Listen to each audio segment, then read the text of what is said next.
واحنا بره البيت بتصادف ان احنا بنلاقي كلاب عطشانه وجعانه جدا. وقتها بنكون عايزين نشربهم، على الاقل نحتار نلاقي علبه نشربهم او ناكلهم فيها. مفيش علبة فاضية احط فيها مية للكلب اللي هو قاعد هناك شكله عطشان جامد. الناس اللي بتبقى عايزه تحط ميه واكل للكلاب اللي بره البيت، انا جبت لكم الحل. الازازه دي بيكون معاها طبق قابل للطي عشان ما ياخدش مكان، بجد خطيره. تملوها وتحطوها في شنطتكم دايما، خصوصا الايام دي الحر شديد والحيوانات بتلهث على اي شربة ماء او لقمه ياكلوها.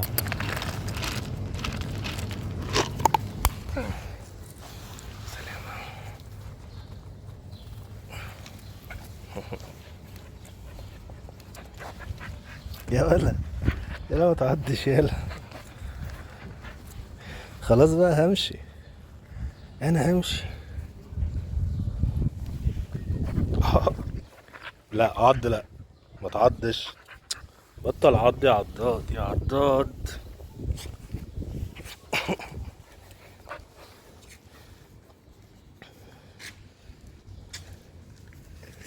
يلا روح يلا.